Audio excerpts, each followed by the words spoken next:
Dado tudo isso, podemos então seguir para a descrição de fato, né, quantitativa de spin meio na mecânica quântica.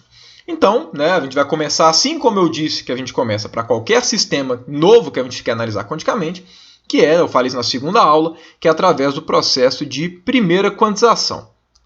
Apesar de spin não ter um análogo clássico, o spin é o momento angular. Então, o processo, a descrição do spin é exatamente igual a de um momento angular normal, sem ser intrínseco, e por consequência vai seguir a primeira quantização, exatamente como seria do momento angular clássico. Como nós sabemos, o momento angular é um vetor, então contém 3 informações nele, certo? Porque ele sempre pode ser decomposto em uma base ortonormal, né? De forma que a gente pode escrevê-lo como Lx na direção x mais Ly, mais Ly na direção y, mais Lz na direção z. Então, no processo de primeira quantização, cada uma das grandezas físicas vão ser levadas a operadores. Como aqui nós estamos trabalhando com spin, ao operador de spin eu vou dar o nome de S, ok? Então, nós vamos ter aqui o nosso Sx, o nosso Sy e o nosso Sz, que seria exatamente as componentes de spin em cada uma dessas direções. Então, vamos trabalhar com esses operadores, ok? Spin meio, como foi evidenciado pelo experimento aqui de Stern-Gerlach, né? Vou até tirar esse spin 1 para não dar confusão. Ele sempre retorna um valor de projeção, ou positivo ou negativo. Por isso que spin meio, como eu disse, é um sistema de 2 níveis, certo? Você só tem 2 projeções de spin possíveis, uma para cima e uma para baixo. Okay? Então, primeiro de tudo, aqui nós temos os operadores. Além disso, né, pela primeira quantização, a gente também sabe que a gente impõe as regras de comutação desses caras, que são motivadas pelas relações dos colchetes de Poisson na mecânica hamiltoniana. Pegando esse gancho, eu não vou escrever aqui como são dados os colchetes de Poisson, mas todo momento angular na mecânica quântica, né, obedece às relações de comutação do que são comutador de Sx com Sy é igual a IH barra Sz e quaisquer permutações cíclicas desse x, y e z. Ou seja, Sy com Sz vai dar isso aqui com Sx e Sz com Sx vai dar IH barra com Sy, ok? Então essas regras de comutação também são colocadas no processo de primeira quantização. Toda vez que a gente tiver operadores na mecânica quântica que satisfazem essas regras de comutação, eles podem representar um momento angular, ok? Uma coisa interessante aqui de cara, pelas regras de comutação, né, e pegando ali as relações de incerteza, eu não sei se vocês se recordam, mas no processo de momento, quando a gente quantizou posição e momento, eu não sei se vocês se recordam, mas, por exemplo, o momento em x e momento em y, o comutador disso aqui era igual a zero. Certo? Da mesma forma que o de x com z, enfim, os comutadores de momento entre si, eles comutavam, os de posição entre si comutavam, o que só não comutava era a posição com momento. Isso daqui poderia ser refletido como? É possível conhecer as componentes do momento de uma partícula sem nenhuma com precisão infinita. É possível fazer isso. Exatamente porque os comutadores entre todos eles são iguais a zero. Então não tem relação de incerteza. Agora, por aqui, reparem que todas as relações de comutação entre quaisquer 2 operadores aqui de momento angular, necessariamente, né, de spin, né, em particular de spin, todas elas não comutam. Isso significa que você não consegue saber 2 componentes, seja Sx, Sy, Sx, Sz ou Sy, Sz, com total precisão. Você só consegue saber com total precisão uma componente do momento angular. Isso quer dizer então que você não consegue saber o vetor momento angular, e sim somente uma de suas componentes. Apesar dessas relações de comutação deixarem claro que a gente não consegue determinar mais de 2 componentes de spin, né, do momento angular de forma geral, de uma partícula, apesar disso, como eu vou mostrar para vocês, a gente consegue determinar, além de uma das componentes, também o módulo do spin, o módulo do momento angular associado ao spin. E para isso, o que a gente faz? Para a gente definir o módulo, a gente tem que pensar o seguinte: no processo de primeira quantização, a gente levou o vetor, né, a gente levou as componentes do vetor, cada uma, né, as suas componentes de spin. Então, por conta disso, da mesma forma que tem esse vetor momento angular, a gente pode definir um certo vetor de spin, né, em termos de operadores, como sendo Sx na direção x, aqui os operadores, né, mais Sy na direção y, mais Sz na direção z. De forma que, qual que é a informação do módulo de um vetor? Para a gente saber a informação do módulo de um vetor, o que a gente tem que determinar é o s ao quadrado. Agora, levando em conta que x, y, z são vetores ortonormais, esse cara daqui, ele nos leva a sx ao quadrado mais sy ao quadrado mais sz ao quadrado. E, obviamente, esse cara daqui está relacionado ao módulo, que é o módulo ao quadrado do spin. E aí vem o ponto. Eu consigo saber o módulo de spin junto com alguma componente de projeção do spin, da projeção do momento angular? E a resposta é sim. Como é que a gente verifica isso? Basta a gente tirar o comutador do s² com qualquer uma das componentes. Eu vou tirar aqui, por exemplo, né, eu vou resolver explicitamente do s² com sx, só para mostrar um pouquinho a mecânica, mas fica de exercício vocês mostrarem isso para sy ou para sz. O procedimento é exatamente o mesmo para todos eles. Então, olha só, se a gente for determinar esse comutador, o que ele vai ser? Ele vai ser, ó, o s² é essa soma de operadores. Então, o comutador da soma é a soma dos comutadores. Esse comutador daqui vai ser comutador de sx² com sx, mais comutador de sy² com sx, mais comutador de sz² com sx. Obviamente, esse primeiro termo daqui, ele cancela. Por quê? Porque todo operador comuta consigo mesmo. Agora, o que é sy e sz ao quadrado? Sy, sy, sz, sz. Então, aqui a gente tem um comutador de uma multiplicação de um operador, que é a multiplicação de dois outros, com sx. E eu já mostrei isso em aulas anteriores, que a gente consegue escrever esse comutador de forma expandida. Então vamos lá. Esse cara daqui é a mesma coisa, eu vou escrever para ele, obviamente por sz é a mesma coisa. Esse cara daqui é sy, comutador com sx. E aí é só usar aquela regrinha dos comutadores quando introduzir comutadores na segunda aula. Então, expandindo esse cara daqui, né, esse comutador de s² com sx vai ser igual a... Aqui a gente vai ter sy, comutador de sy com sx, mais comutador de sy com sx, sy. Vou até arredar para o lado para poder caber mais. Então, usando aquelas regrinhas dos comutadores, a gente chega que esse primeiro equivale a esse. E aqui vai ficar mais sz, comutador de sz com sx, mais comutador de sx com sz. Opa, sz com sx, perdão. Sz com sx, sz. Então, sz com sx, sz. Agora, a gente sabe os comutadores de todas as projeções de spin entre eles por conta aqui da primeira quantização. Olha só, sy com sx é menos... quando você inverte o computador, você inverte o sinal. Então, se o computador de sx com sy dá ih barra sz, esse primeiro computador daqui vai nos passar menos ih barra sy sz. Sy desse aqui é sz do computador. Esse cara daqui, exatamente a mesma coisa. A única diferença é que aqui, no invés de ser sy, sz, vai ser sz, sy, porque o sy está do lado do computador, está do lado direito. Então aqui ainda vai aparecer um menos ih barra sz, sy. E agora a gente vem para esse segundo daqui. Comutador de sz com sx, ó, sz com sx vai dar ih barra sy. Então esse cara daqui vai ser mais ih barra sz, que aparece primeiro, e esse cara daqui, que é o nosso sy. Agora, sz com sx, mesma coisa, vai dar sy. Então, mais ih barra, esse cara vem primeiro, sy, e esse cara vem depois, sz. Agora, olha só que maravilha. Menos ih barra sy, sz, corta com ih barra sy, sz. E a mesma coisa com esses. Logo, o comutador disso aqui é igual a zero.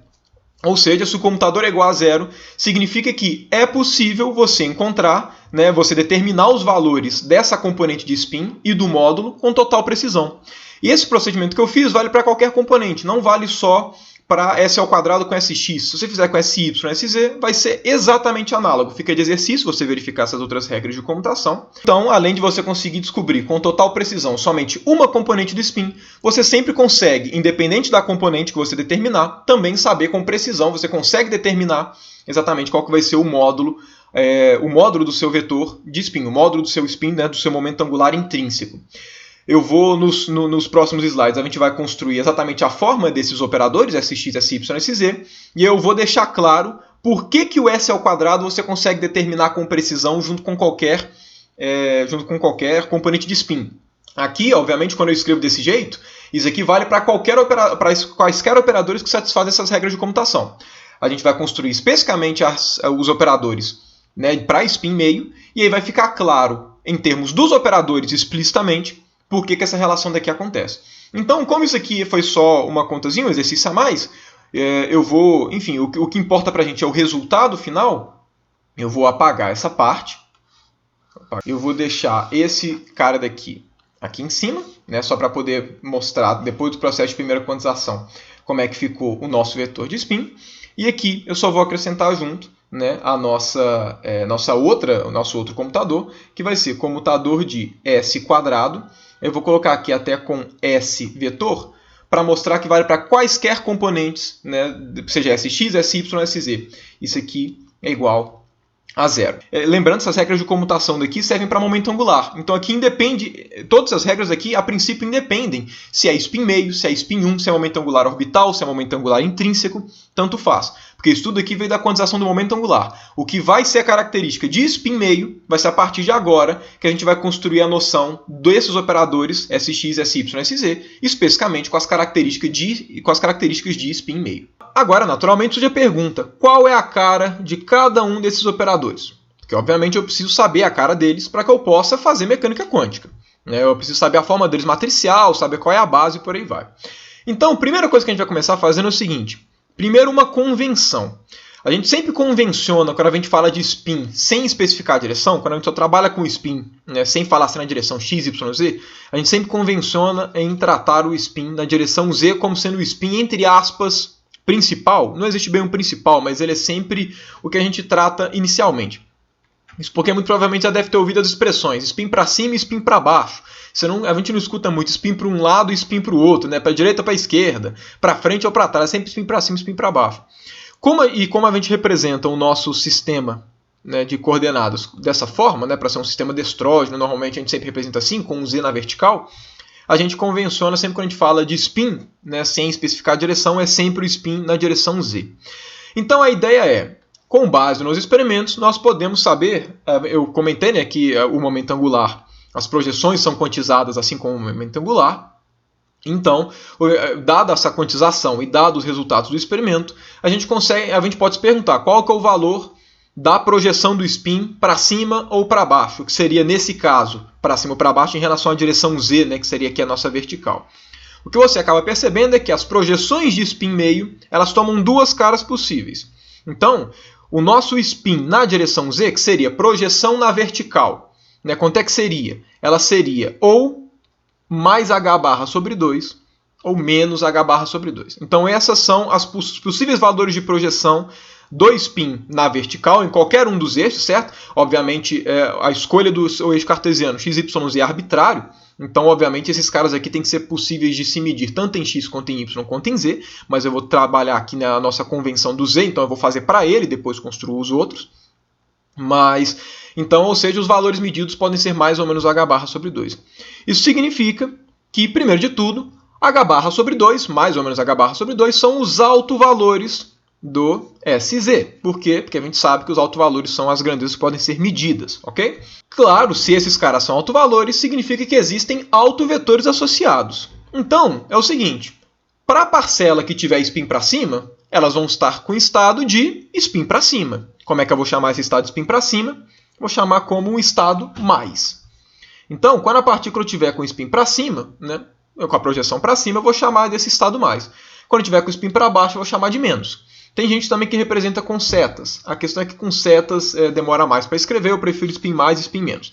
Mas enfim, a gente sabe que eles podem ou estar para cima ou para baixo, que são esses valores medidos, e cada um deles é um estado diferente.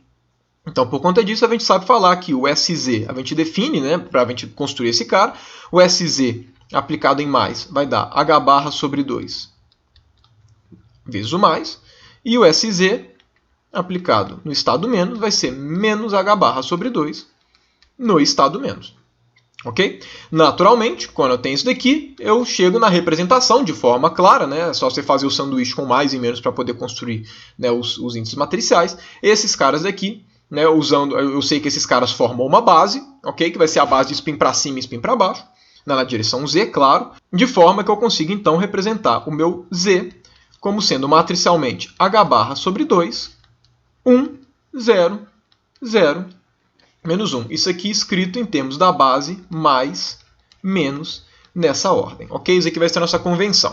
Então a base de spin que a gente vai usar sempre como base de spin meio vai ser a base mais menos na direção z, que é representado desse jeito, e esse aqui vai ser o Sz. E agora existe uma outra pergunta. Ok, dado que esse é o Sz, quanto vale Sx e Sy?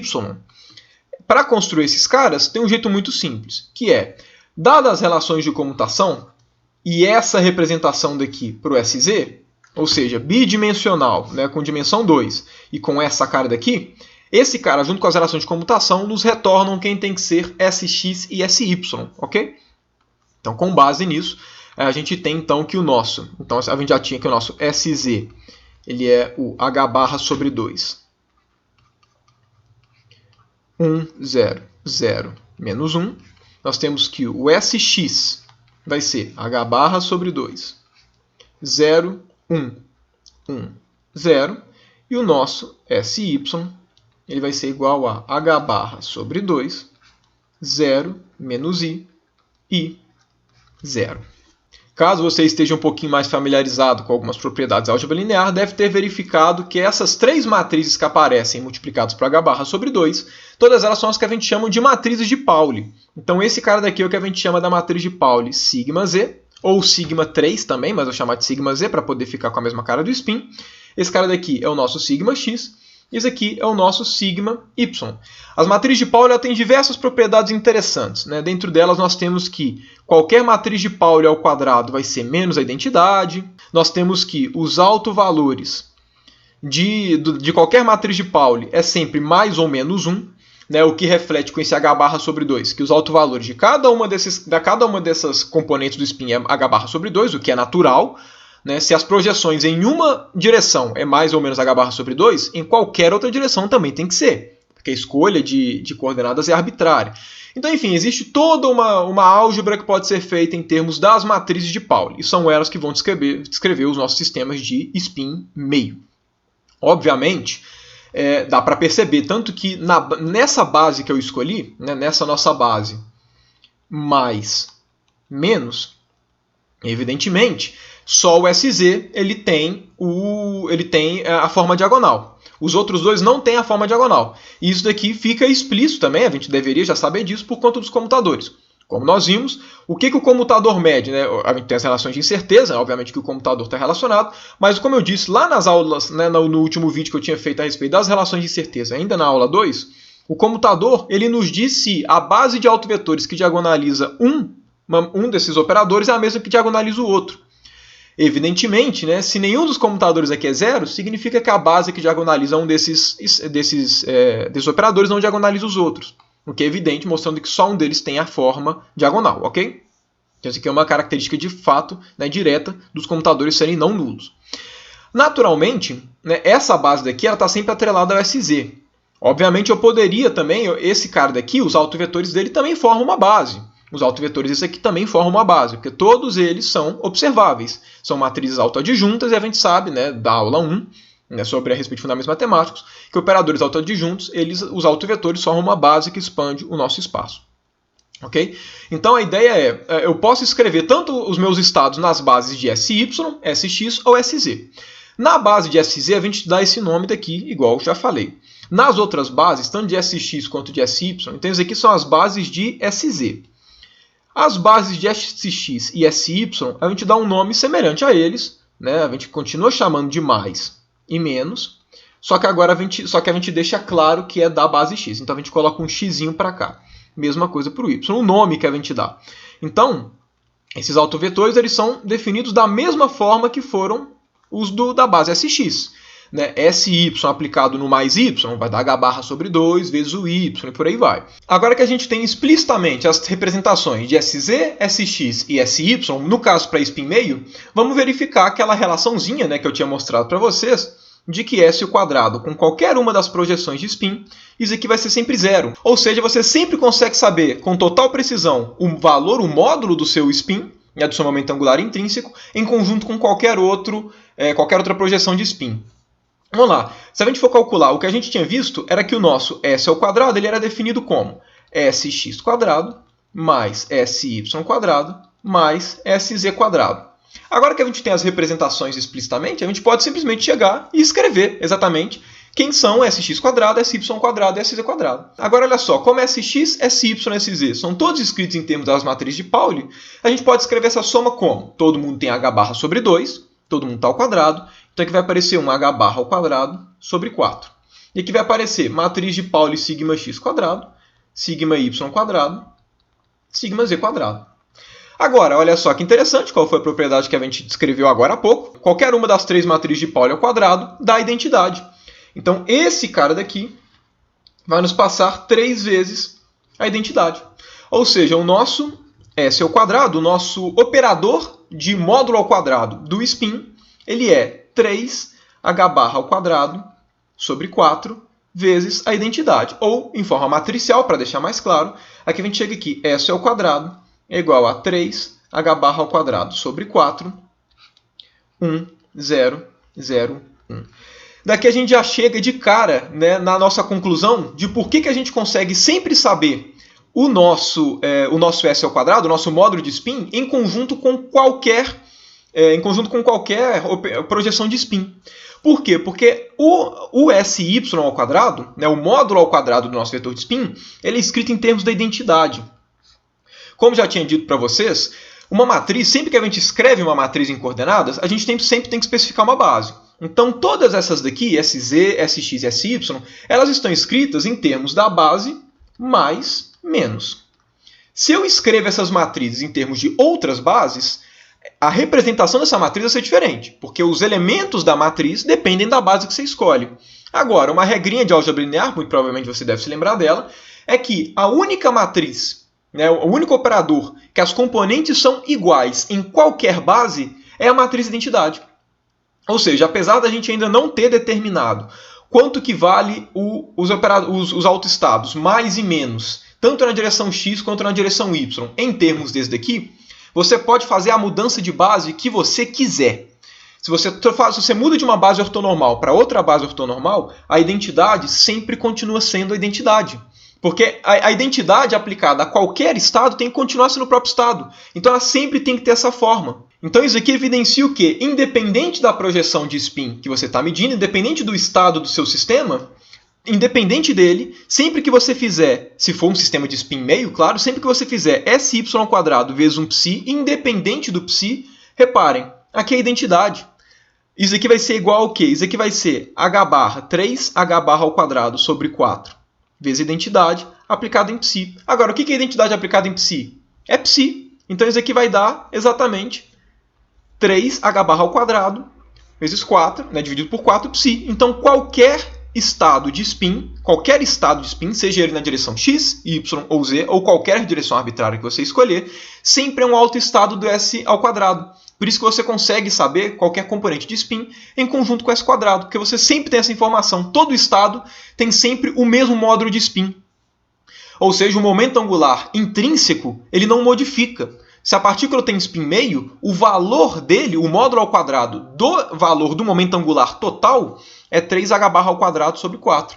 Ou seja, quanto é que vale o módulo de spin? Ou seja, o nosso módulo aqui do spin de um estado psi qualquer, quanto é que ele vale? Ele sempre vai valer raiz de 3h barra ao quadrado sobre 4. Esse aqui é o valor do momento angular, é o tamanho do vetor momento angular do spin meio, de uma partícula com spin meio, né, ou de um sistema com spin meio.